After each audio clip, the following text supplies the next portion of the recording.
as whispers turn into public statements and private frustrations evolve into unified demands.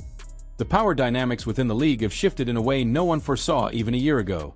The owners believed they still held the leverage, that players would ultimately fold under pressure to preserve their careers and income. But this era is different. The athletes now have platforms, audiences, and international alternatives that give them freedom previous generations never had. The league was built on the assumption that players needed it. Now, for the first time, the WNBA is facing the reality that it needs its players more.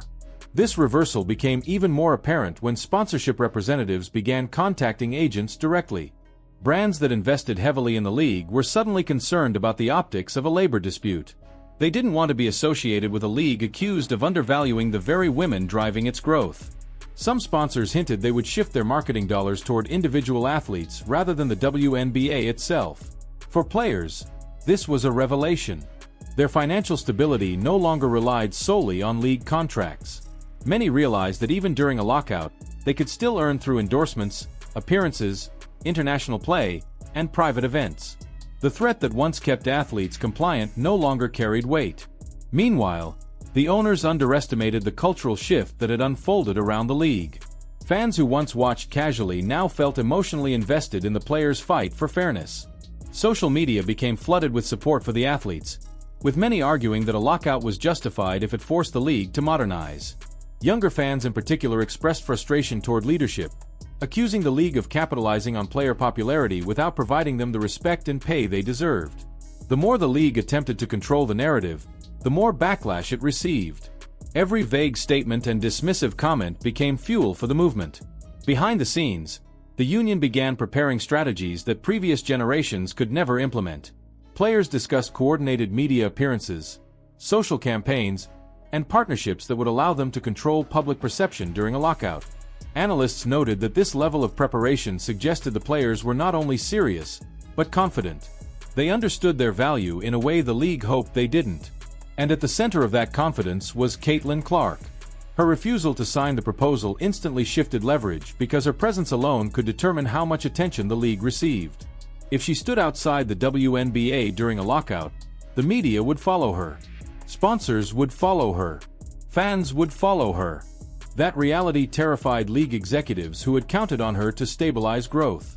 Her influence became even clearer when international leagues began expressing interest. Reports surfaced that overseas teams were willing to offer lucrative short-term contracts should a lockout occur. The possibility of top WNBA talent playing abroad while the league sat idle deepened the crisis. The WNBA had always relied on the fact that it was the only major domestic league for women's basketball. But now, with growing global investment and alternative ventures emerging, that advantage was evaporating. Executives feared that if the lockout dragged on, players might not return. As the deadline approached, urgency turned into desperation within the league office. Some owners began pushing for compromise, realizing the financial fallout could be catastrophic. Others dug in, believing the players would eventually relent. This division created internal fractures that further weakened the league's negotiating position. Meanwhile, the players became more united than ever. Veterans saw this as their final chance to secure real change.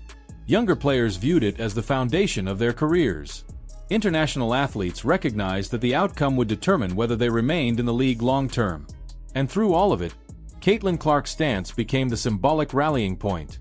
Her rejection of the proposal wasn't emotional or impulsive. It was strategic. She understood that the deal would define the next era of the sport and that accepting it would lock future players into a system that benefited executives more than athletes.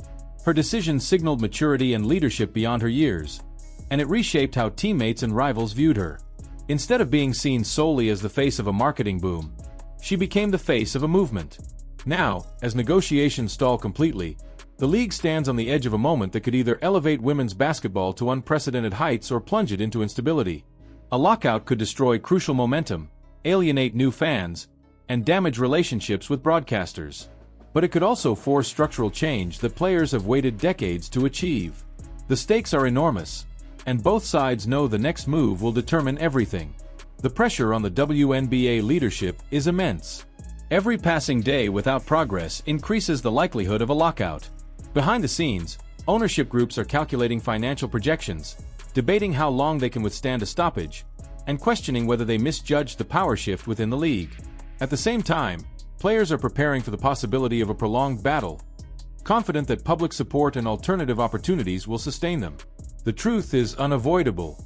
The WNBA can no longer rely on outdated negotiation tactics or assume players will settle for symbolic gestures. Caitlin Clark's refusal exposed a fundamental truth that can't be ignored. The league's future depends on treating players as partners, not marketing tools. Unless that shift happens quickly, the 2026 season may never begin. What happens next will shape the identity of the WNBA for decades. Will the league recognize the value of its athletes and commit to a transparent, equitable system? Or will stubborn leadership push the sport into a damaging standoff that risks losing everything it has worked to build? Now it's your turn. Do you believe the players should hold firm and force real change, even if it leads to a lockout? Should Caitlin Clark refuse to sign the CBA until the league meets their demands? And how do you think a lockout would impact the future of women's basketball? Share your thoughts in the comments below because this moment could redefine the sport.